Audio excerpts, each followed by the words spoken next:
It's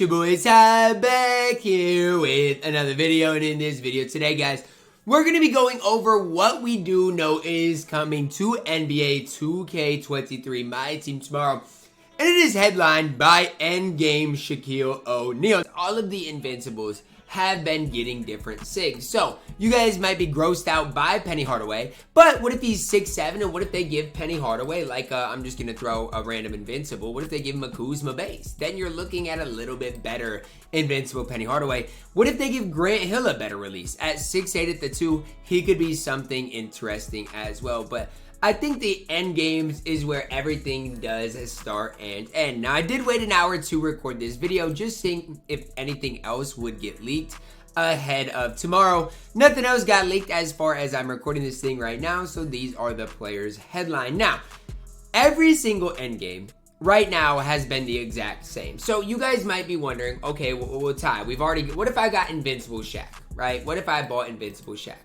Well, that's fine. This Shaquille O'Neal is still going to be able to play.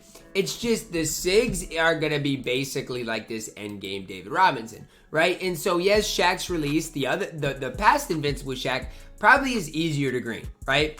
He has a good size up. It's not Francis, but a good size up. He has he had the Infi slide as well. So, I mean, he's got, or no, not the Infi side. I was looking at the moving crossover. He's got the Steph's moving step back, which isn't good, and the moving crossover isn't as good. So, I mean, as a whole, is this Shaq going to be as good as the endgame Shaq? I mean, probably not. But I do think for the majority of you guys watching this video, you're going to prefer this release of Shaquille O'Neal over the endgame Shaq's release, which is kind of crazy. If you do think about it, like that half of the community is going to prefer the Invincible Shack over the endgame Shack. Now, as far as D-Wade, he's going to basically be what Steph is outside of he's just going to be a little bit taller. He's 6'4", Steph is 6'3", going to move well, have a good release, those types of things.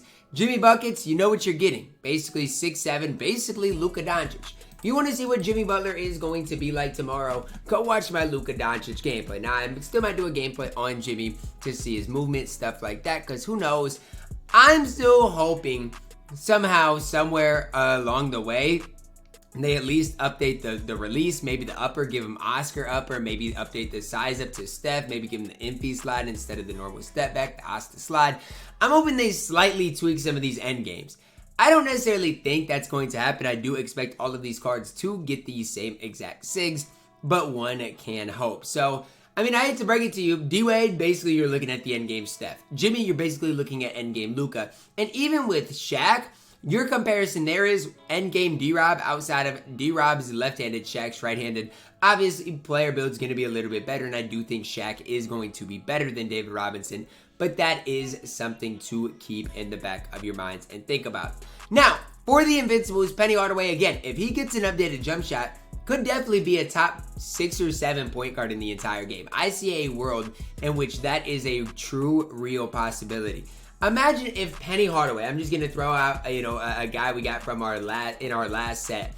Imagine if Penny Hardaway even gets Dale Ellis, Kuz base, Kobe upper, very smooth release, even like a Ben Wallace type jump shot that is so silky smooth.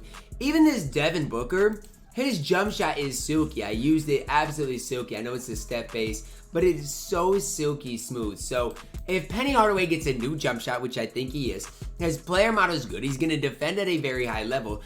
The sky is really the limit for Penny Hardaway, in my opinion. I think he's going to be a card that I personally really do like. And he's kind of in the same boat as Grant Hill, where I've liked their cards in the past, and they have not had the best releases or the best SIGs. Now they're probably going to get at least some of the best SIGs, some of the best releases, some of the best animations, and so that does put them over the top.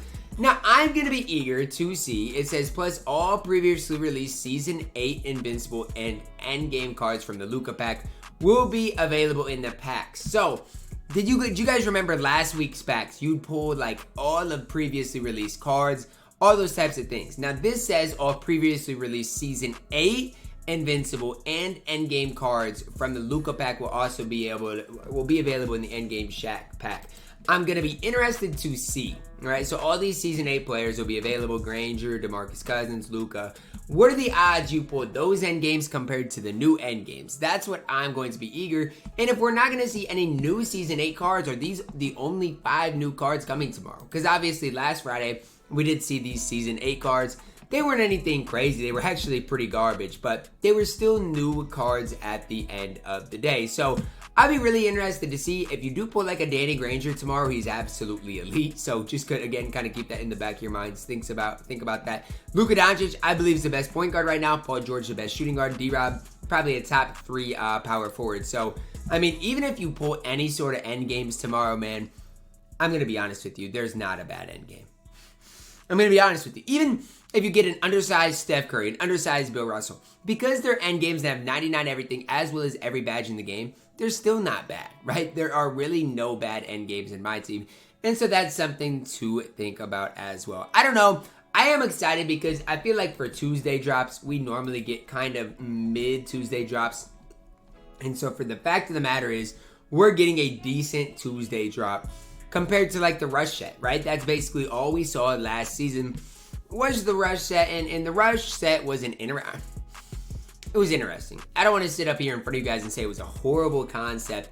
It just necessarily wasn't executed perfectly. So, as always, guys, the question is, Ty, should I open packs or should I buy any of these end games outright? Because you can probably spend $50 and get an end game. No. Okay, no, it's not worth it, guys. And even when we get Taco, even when we get Yao, even if we get a Manu, is it going to be worth it then? No. But at least with those guys I just mentioned, they're going to for sure be the best at their specific positions. The guys here that you're looking at, I'm not saying they're bad. I'm not saying that you can't get them and have success with them. I'm just saying they're not over the top good. They're not guys I'm looking at that are like, wow, these guys are changing the game. We know what SIGs are going to have. We know what releases they're going to have. And none of their player models' heights are that crazy. Sure, the Invincible Penny Hardaway and Grant Hill, that's probably what I'm most eager to see tomorrow what they're like. Obviously, still going to do gameplays of the other cards. See how they move, see how Jimmy is compared to Luka, see how D-Wade is compared to Steph, see how Shaq is compared to D-Rob. But you kind of know what you are getting into. I need to know your thoughts on the, it looks like 5 new cards coming to my team tomorrow. Which of these cards are you guys most looking forward to? If you guys have the Invincible Shack, is this making you mad, the fact that an endgame Shack coming? Let me know. Drop a like on the video, subscribe if you're new, and as always, man, I love you guys, and have a blessed day.